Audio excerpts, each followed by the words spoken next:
Litmo Health, do you think that it's a good idea to start a store in a broad niche as a beginner and then later eventually change it to a more narrowed or open another store in a narrowed niche with experience? To summarize all this, your main question is broad niche or narrow niche, and your concern is if you do something too narrow, it will fail for all those reasons you said. You don't want a broad store, you don't want a narrow store. It's got to be the Goldilocks method, right in the middle.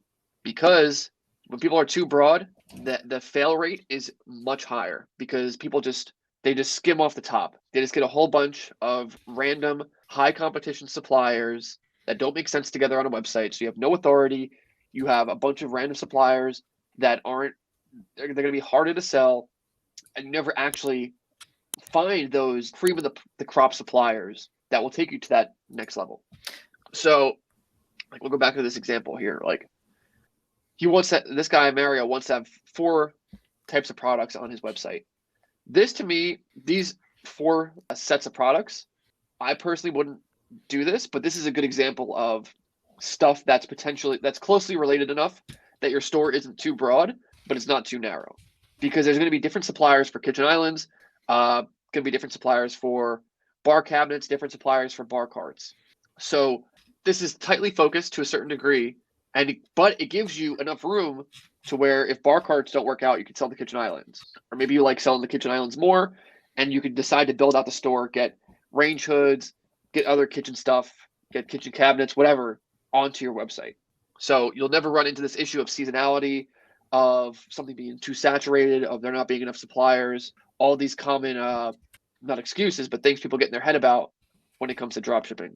I think that you should also, the best way you're going to approach this is if you think of it with the customer avatar in mind to an extent. Yes. And I think the reason why the bar carts and all that kind of thing grouped together on a site is kind of a bad example is because it's so much different. Like there's no, think of it compared to the office products thing we did a few weeks ago.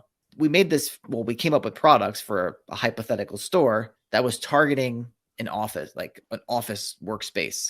And it's narrow, but it's broad at the same time. And I feel like that's the way people should be thinking. Like people time and time again, I want to sell pizza ovens and I want to sell kitchen islands and I want to sell range hoods. Like there's no congruency to anything that they're doing. And we talk about it time and time again. There has to be some sort of congruency. If I was going to sell a pizza oven, one of the most common things that people pick, I would be doing it in a way where my store is geared out towards like pizzerias. So I would be asking GPT, what expensive equipment does a pizzeria need?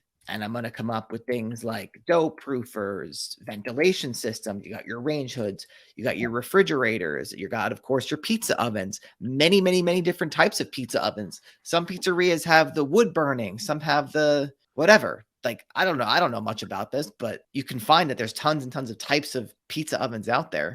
And well, Joe, I mean, I would even take it a step further. And if you have something that's within that type of, like if you're in the cooking niche, or you could even stay specifically in the pizza type niche, right? Part of your website would serve B2B, and that you could have commercial pizza ovens. You could also have home pizza ovens. Exactly. And even like you said, like all those things. That way you're covering every single base of, you'll have suppliers that are more B2B. You'll have suppliers that are more B2C. You could have some things on your website that are seasonal. You'll have things that are not seasonal. You'll have things that are oppositely seasonal. So some things are more popular during the winter. Some things are more popular during the summer. This is how you build out a store that's immune all these things that people get worried about and lead to failure. What do you think of that niche, Mike, that I just came up with? It's all right. It's got potential. I feel like it's never been discussed before in that way. Maybe not. It's the first time ever. I'm the first one.